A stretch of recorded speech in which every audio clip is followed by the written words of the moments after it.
Olá, queridos, eu sou o pastor Lucas Pina e sou pastor aqui na Coco Presbyterian Church, uma igreja americana, e esse é o novo formato do nosso vídeo de domingo, né? Todo domingo eu lanço um vídeo que é um pouco mais longo do que as meditações que eu lanço durante a semana. Como você sabe, nesse canal que você está assistindo esse vídeo, existem meditações de segunda, toda segunda-feira, de segunda a sexta, eu lanço uma meditação curtinha, né, de 5 minutinhos, um pouquinho mais, um pouquinho menos, para te abençoar durante a semana. Eu lanço mais ou menos na hora do almoço. E no domingo eu lanço esse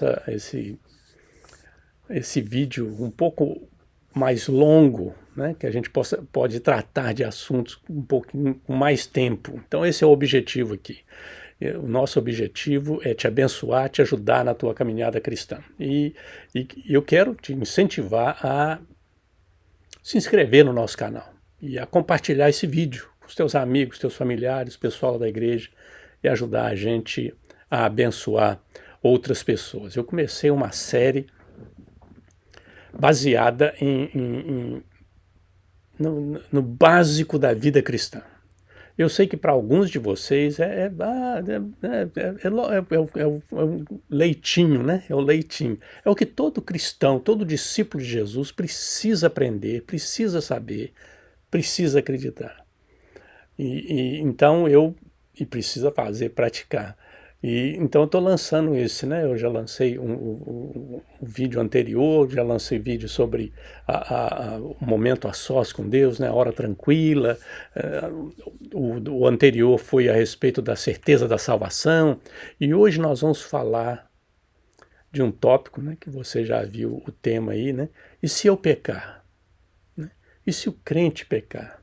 E se o cristão pecar? O que acontece com ele? O que acontece com ele? Então é um tema extremamente importante porque tem muita gente com dor de cabeça, não conseguindo dormir, porque não sabe o que vai acontecer se eles pecarem. Né? E como é que a situação vai ser resolvida? Então nesse vídeo aqui eu espero te ajudar a entender o que acontece quando o crente, a pessoa que acredita em Jesus, a pessoa que aceitou Jesus, peca. Né? Então, o que acontece? Como é que ele resolve esse problema? Como é que ele resolve esse problema? Então, fica comigo aqui mais um momentinho e a gente vai tentar elucidar responder essa grande pergunta. Então, vamos dar uma olhada lá no texto que eu coloquei aqui. Né? Eu coloquei um texto aqui para te ajudar. Né? Se eu pecar, Deus pode me perdoar? Não é? Essa é a grande pergunta que não quer calar, né? Que não quer calar. Sim, Deus pode perdoar. Deus pode perdoar qualquer pecado. Não importa quão terrível, trapaço, assassinato, mentira, infidelidade, fofoca, roubo, egoísmo, qualquer pecado, Deus pode perdoar. E ninguém, queridos, isso é muito importante você entender isso. Ninguém pode agradar a Deus por boas ações. Você não pode, eu não posso. Ninguém pode agradar a Deus por boas ações. Né? Não é pelas boas ações que Deus vai tornar o seu favor para o nosso lado e nos perdoar, e nos aceitar e gostar da gente. Não vai acontecer assim. Isso é o que diz Efésios, Paulo escrevendo aos Efésios, capítulo 2, versículo 8 e 9, versículo extremamente conhecido, né? Porque pela graça sois salvos mediante a fé, e isso não vem de vós, é dom de Deus, não de obras, para que ninguém se glorie. Ninguém vai chegar no céu de peito estufado, eu mereço, né? Isso aqui é, né, muito trabalho para chegar aqui. Ninguém vai chegar no céu desse jeito, né? Todos nós vamos chegar no céu humildes por causa do perdão de Deus. Então, ninguém pode agradar a Deus por causa com as suas boas ações, das suas boas ações. Então, Deus pode perdoar pecados? Sim, pode. João, na primeira carta de João, outro versículo extremamente conhecido, que você deve já ter memorizado, 1 João 1,9, né? Se confessarmos os nossos pecados, Ele é fiel e justo para nos perdoar os pecados e nos purificar de toda a injustiça. Ele é fiel e justo. Ele falou que vai perdoar. Em Cristo Jesus, ele falou que vai perdoar e falou que vai continuar perdoando. Ele é fiel e justo. Ele é fiel e justo e vai nos perdoar. Então é extremamente importante que a gente entenda isso, né? Uma das histórias mais interessantes do Novo Testamento, né, é uma das parábolas de Jesus, que é o fariseu e o cobrador de impostos, né? O fariseu e o cobrador de impostos. Tá lá, a história está lá em Lucas 18, de 9 a 14, né? Jesus conta essa história aos seus discípulos, advertindo que pessoas boas que pensam que são boas o suficiente para Deus estão em mais perigo espiritual do que as pessoas humildes que reconhecem que são indignas e pedem perdão. Extremamente importante essa parábola, né, essa história de Jesus, para ilustrar essa situação, né? Tem gente que acha que está com a corda toda com Deus, e porque merece, porque é bom, tem feito isso, tem feito aquilo, que é negócio todo. E existem aqueles que reconhecem que não tem, que não chegam lá, que não são bons o suficiente para merecer coisa nenhuma. E reconhecem a graça e a misericórdia de Deus, né? Então a história é essa aqui, né? Do capítulo 9 a 14. Dois homens, isso é a história de Jesus contando. Dois homens subiram ao templo com o propósito de orar. Um fariseu e o outro publicano, né? Um cobrador de imposto. O fariseu, posto em pé, orava em si mesmo desta forma: ó Deus, graças te dou, porque não sou como os demais homens. Tem aquele ali, não sou como os demais homens, roubadores, injustos, adúlteros, nem ainda como este publicano. O cara ainda dentro do freguês do lado aqui, né? Aquelas oraçõezinhas que você manda recado para a turma, você conhece, né? Então é mais ou menos esse tipo aí, né? Jejuo 2 vezes por semana e dou o dízimo de tudo quanto ganho, né? Publicano, estando em pé, longe, não chegou nem perto, né, do templo. Longe, não ousava nem ainda levantar os olhos ao céu. Mas batia no peito, dizendo: ó Deus, sê propício a mim, pecador. Tem misericórdia de mim, pecador. Digo-vos, Jesus continua, digo-vos que este desceu justificado para sua casa e não aquele, porque todo o que se exalta será humilhado, mas o que se humilha será exaltado. Essa é a história de Jesus, contando para a gente, ensinando a gente a respeito de perdão e de justificação. Nós não merecemos coisa nenhuma, né? Embora Deus tenha perdoado você, é importante você entender isso. Embora Deus tenha perdoado você, você ainda terá lutas. Algumas consequências e cicatrizes do seu passado podem permanecer. O meu professor de teologia falava assim, que Deus tira o prego, mas não tapa o buraco do prego. Então, né, o prego saiu, está perdoado, aceito, salvo, aquele negócio, mas a gente ainda vai sofrer as consequências da nossa vida, das nossas atitudes, né? Vai estar lá e a gente vai ter esse tipo de problema, né? Então, se você fez mal aos outros, qual que é a atitude que você tem que fazer? Pedir perdão e tentar se reconciliar. E peça ajuda para crentes maduros. Como é que você vai fazer isso, né? Como é que você vai conversar? Quem sabe você precisa de alguém para ir lá com você, para conversar, para acertar o que foi feito de errado. Peça ajuda, né? Mas reconheça que fez e tenta consertar, né? Confessar os pecados. Quando os outros te enganam, Deus pede que você os perdoe. É o outro lado da moeda, né? O outro lado da moeda, né? Quando os outros te enganam ou fazem alguma coisa contra você, Deus pede que você os perdoe, não porque eles merecem, não merece não. Eles fizeram errado, pisaram na bola contra você, mas por gratidão pelo grande dom que você recebeu de Deus. É por isso que nós perdoamos. Nós perdoamos não é porque a pessoa merece ser perdoada, é porque Deus nos perdoou, nos deu graça, né? Isso é que Paulo escreve aos Colossenses 3,13. Olha o que ele diz lá. Suportai-vos uns aos outros, perdoai-vos mutuamente uns aos outros. Caso alguém tenha motivo de queixa contra outrem, assim como o Senhor vos perdoou, assim também perdoai vós. Então, o nosso perdão está conectado, relacionado com o perdão que nós recebemos. Nós recebemos o perdão de Deus e agora nós temos que replicar, né? Nós temos que a fazer esse perdão produzir o fruto dele, perdoando outras pessoas, mesmo que elas não mereçam. Mesmo que elas não mereçam. Nós perdoamos, né? Então a gente confessa os pecados e também perdoa. Então as duas coisas, né? Quando a gente peca, a gente confessa, pede perdão, pede desculpa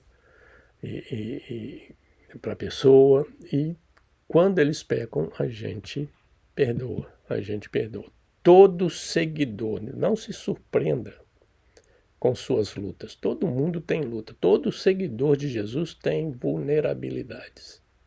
Todo. Eu tenho, você tem. Ou é raiva, materialismo, inveja, fofoca, pornografia. As obras da carne estão aí para demonstrar para a gente. Eu tenho uma lista, é um dos estudos que eu preciso fazer. Né? Eu fiz uma lista das obras da carne. São 50 e tantas obras da carne. Que tá tudo lá. Então elas estão todas dentro da gente. É claro, Deus, pela graça e misericórdia do Espírito de Deus trabalhando na nossa vida, a gente não demonstra tudo. Tem gente que é boa, que demonstra muita coisa, né? Mas tem o controle de Deus para isso. Mas nós temos, cada um tem a sua fraqueza, de um lado ou do outro. Todos nós temos, né? Uns têm mais de um jeito, outros têm mais do outro. Não importa, nós temos. Mas a gente tem que reconhecer, não podemos ficar surpreendidos. Oh, eu não sabia.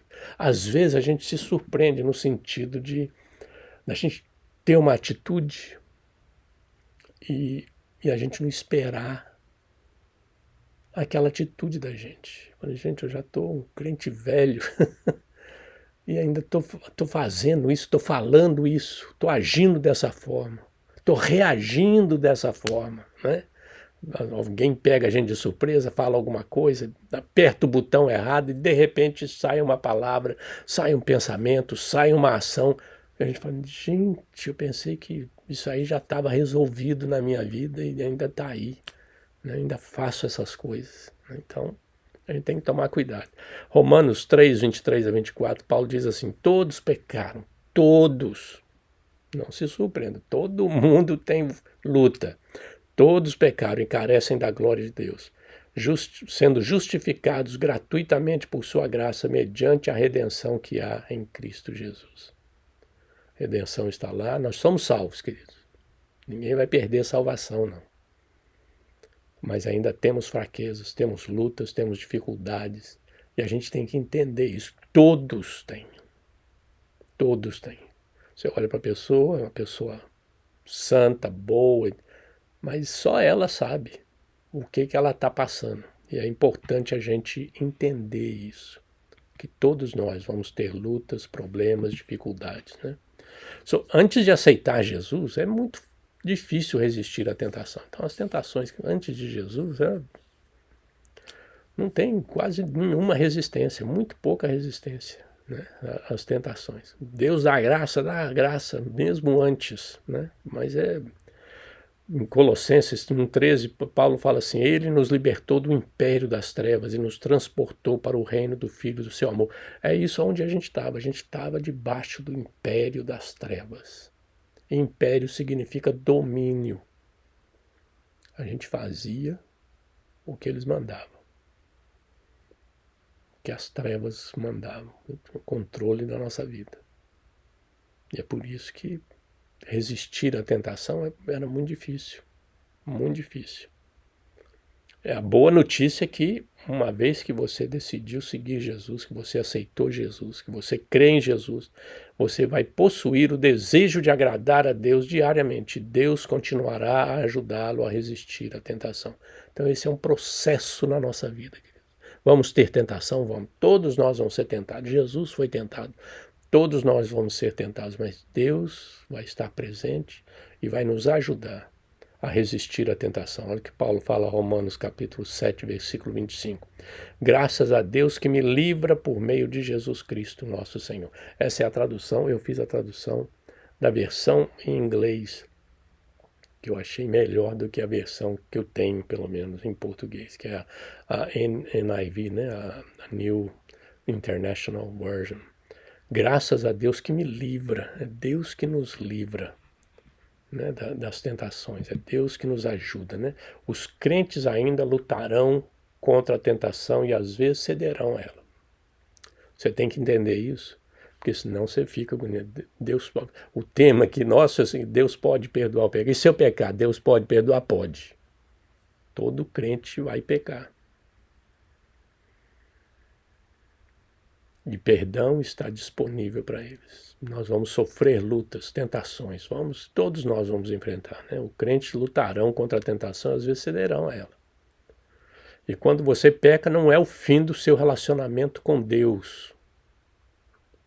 Você não perde a salvação. Quando você peca, o crente peca, ele não perde a salvação. O relacionamento com Deus não termina. Não é quebrado, não é...